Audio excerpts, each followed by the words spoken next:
Hello everyone, here Juan from Bone Studio, and today it's the first tutorial day of 2018. It's been a while since we did some tutorials in English, so what we have today, it's something pretty exciting, because we're going to review, or we're going to do a small tutorial about how to start with the Fracture Modifier branch. That is a completely new branch, but we are going to show you a surprise that is included in the latest builds of the Fracture Modifier. It's awesome. So let's begin. First of all, what is Fracture Modifier? Fracture Modifier, it's a completely branch separated from the Blender official branch. It will be merged in sometime around 2018. I hope so, I'm not sure, but it will be merged sometime. At some time. So, Fracture Modifier, it's a branch dedicated to destruction. So it's dedicated to destroy things, modify things with breaking them and several things. It has a really powerful toolset, but how can you get this build? It's easy. You can get this build going to this website, that is the official Fracture Modifier website, and you can download here. You can go here to Fracture Modifier, and here you can download it. So Windows, Linux, and OS X, and the add-on. Please, this is not an add-on, just an add-on. You have to install the add-on. You are not forced to install the add-on, but it will help you a lot. But this add-on will work with the Fracture Modifier branch, not with the standard branches of Blender. So, when you have this version of Blender and this add-on installed, you already have the Fracture Modifier branch. Also, you can follow our Build in Blender tutorial and just change the branch. Instead of using Mantaflow branch, you can use the Fracture Modifier branch, and then you will have the latest version, because the version in the website is not the latest version, not always at least the latest version. So let's think that you already have the Fracture Modifier branch. Yay!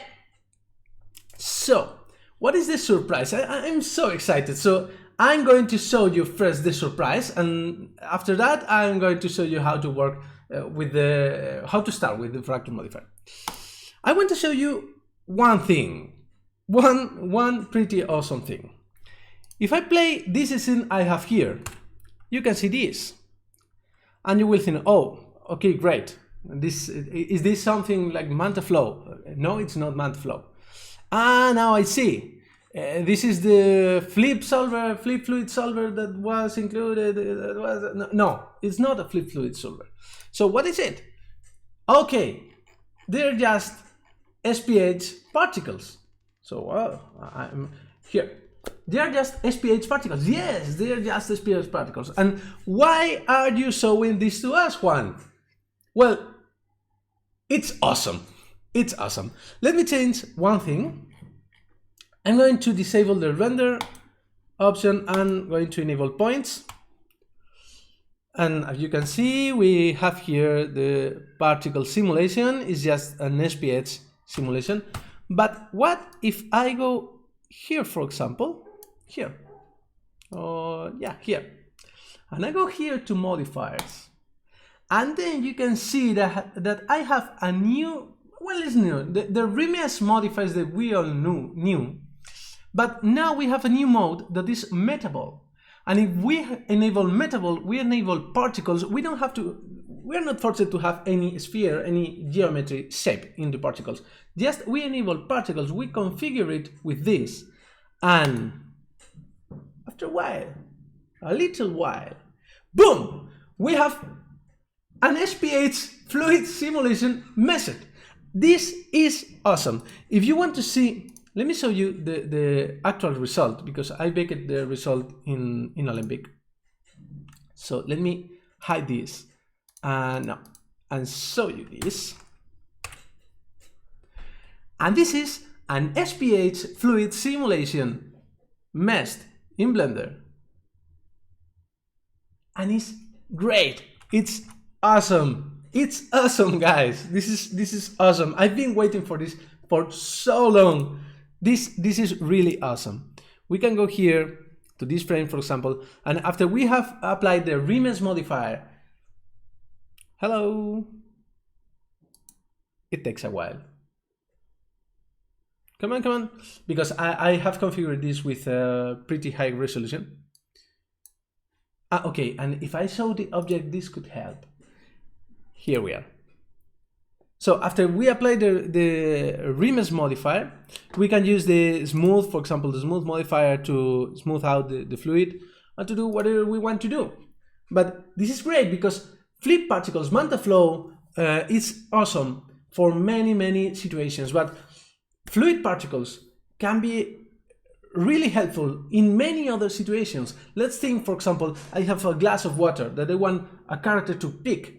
And then my character has this glass of water and goes over the other side of the room. If I have to do this with flip fluids, I have to configure a domain that covers the full room. And this will take a long time to simulate with enough resolution to give me a good result. Of course, there are things coming that could help us with this, but having particles, SPH particles, actually working with a Remesher inside Blender is awesome, and this is something that we actually have just in the Fracture Modifier branch. But this is really awesome. Let me show you that we have also one more detail that is here. Okay, here. That if I render this, I'm going to render this just with CPU and 16 by 16. I'll render. Come on. This is not the Alembic cache, okay?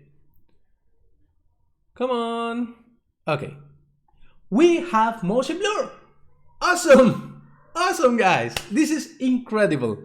This is really awesome. Really awesome.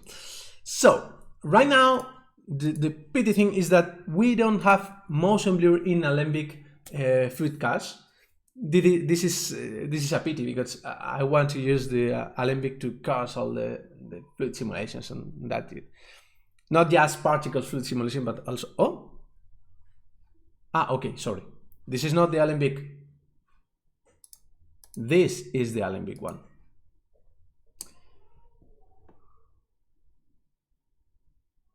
Come on. So this is a pity we don't have motion blur yet in this kind of Alembic cache, but I think it will be ready soon. So this is great. So this was the first thing I wanted to show you from the Fracture Modifier. This is incredible, and I hope this Remesher modifier modification gets included in the main branch of Blender soon, because this is great. So, okay, let's go now with the actual Fracture Modifier, because this is just a measure for particles. It's a mode for the Remesher, but how can we use the Fracture Modifier? What can we do with the Fracture Modifier? So let's create a plane, and now let's create a cube. Okay, this is okay. Let's apply the scale, and now we have, sorry for that, we have the cube, and we have here our fracture tab. That is it is what the add-on gives us. So with the Fracture tab, what we have is some shortcuts to do things fast, but in reality we have everything we need here in Fracture and rigid bodies. So let's apply a rigid body to our plane, rigid body, passive, and let's apply a fracture to our box, active, and that's it. Now if we play this, great, we have our box, and this is great, but the situation where we need a box being broken just out of nothing at the start of the shot is very normal. So what can we do here to solve this? Okay, let's first create an object that will collide with our box. Let me ubicate this. This is a good place. And let's add a rigid body. This is active, and let's play. Okay, the object is colliding, but the box is still being broken at the beginning. So we go here, and for the first, what we want to do is to increase the number of shards, the number of parts of the broken object. So if we go here, toggle wireframe, and now shard count to 100, for example. Now we execute fracture, and here we have more parts. Now we want the object to be broken when the sphere collides with the object. Great, let's go to it. So if we go here, we use constraints, and that's it. We don't need anything more. Constraints unbreakable, and if we play this, we have something being broken, but the object is not tied together. So we need to increase the set radius, and now we have this.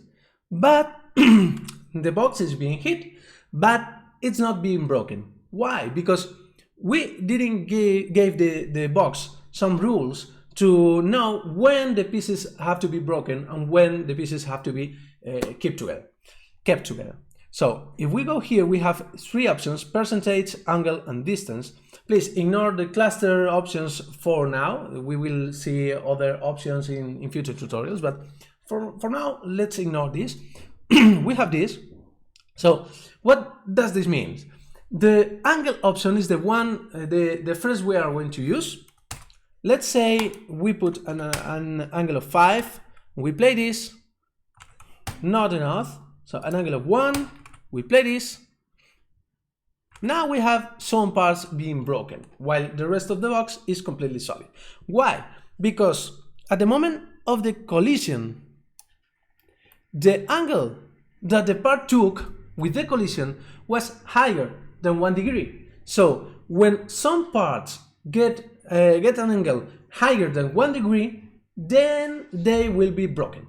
So if we configure this to 10 degrees and we play, we can see that since the part is not getting more than 10 degrees, it's being kept together with the box. Okay, so let's leave this at 5 degrees. I know it doesn't break at 5 degrees, but let's leave it at 5 degrees. And now distance. What is distance?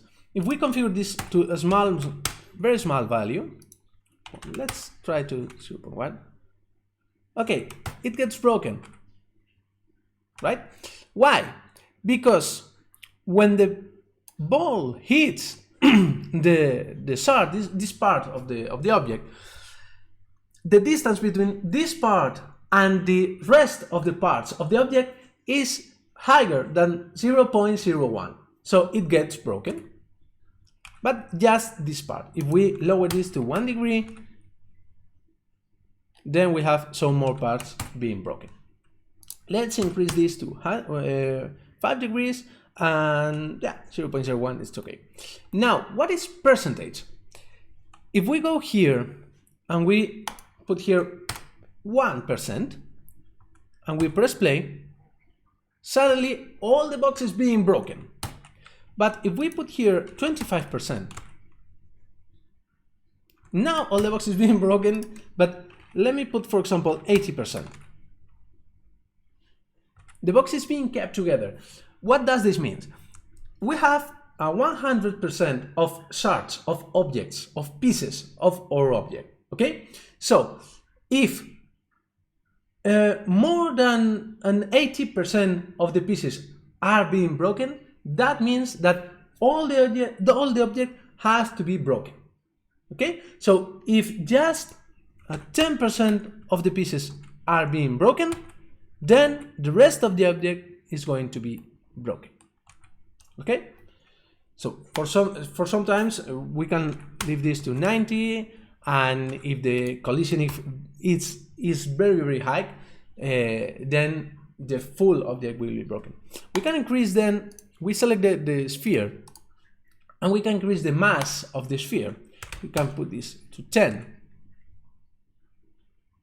And then we have here, we have this. We have a ball that is that has a much bigger mass, so the collision, the hit, is going to be a lot bigger. Okay, great. But what happens if I have just an object in the space and I want the object to be broken? But let's check what happens if I put this in thin air. Let me enable this, raise this. Okay, let's play. Boom, the box is falling, and we don't want the box to fall, because imagine that this is part of a building of whatever. So how can we avoid the box to fall? We select the box, and then we have an option that is triggered and animated. But before this, if we go to rigid bodies, we have here rigid body dynamics. We have, and in rigid body dynamics, we have enable deactivation and start deactivated. Okay, this is great. The object will start deactivated and will fall just when the ball hits the object. But again, the problem is that the full object is falling, and we don't want the full object to fall. So what can we do to avoid that? If we have this, the object selected, here in the operation we have triggered. So if we enable triggered and we enable animated, this means that only the shards that are being actually hit by the object or by other shards will be activated. So the rest of the object will remain stable. So we have to select the sphere too, because if we play now, nothing happens. So we have to enable here trigger, and then when we play, okay, we have our box in the thin air, and just the parts that are being hit by the sphere or by other shards are being activated. Great! So let's see one more thing that I think it's awesome in Fracture Modifier. If we see the box here, we see a full box. But what happens if we convert this box to a glass material? Let's enable cycles. Let's put here background, a sky texture. Let's create a sun. Rotate in Y, rotate in Z. Okay, we render this. Okay, we have here our full box, but let's give this box a glass material. These materials are automatically created when we fracture the object. So we have an inner material and an outer material. Usually the outer material is the material we had in the beginning, and the inner material we have to configure it later. So we have outer material. Let's use a principle in GGX, because I've been told recently that it's faster. So GGX transmission, if we render this, this is the problem. Okay, this is the problem. But you could say, okay, Juan, we have an inner material, so we are seeing the inners of the Okay, let's configure another principle, say there, GGX and transmission at 1. Now this is much worse. We don't have a cube of glass that we can break. Sorry. So what can we do? Let me fix some things here. 5, so the render is a bit faster. And in sampling, let's put here climb there to 4, to 2, correlated, light paths, okay, 0.2, okay, great, less fireflies. We can increase this to 8, so we have more bounces for the glass. Okay, if we go now, as you can see, we have the object completely shattered in the inner. But if we go here with the object selected, let's close all these to be clear where the things are. In Fracture Utilities, we have Perform Merge. So we have auto height distance and auto merge distance. This is a trial error. So I'm going to configure to 0.2, 0.00001 and perform merge. And if I render this, let's see what happens. Oh, I have an entire box. But what happens when I break the box? Hey, look, I have pieces, but I have the rest of my box as solid glass. So again, this is awesome. We can break glass without being forced to do any sort of weird tricks to have the glass filled, the complete glass or the full glass, and then the broken one.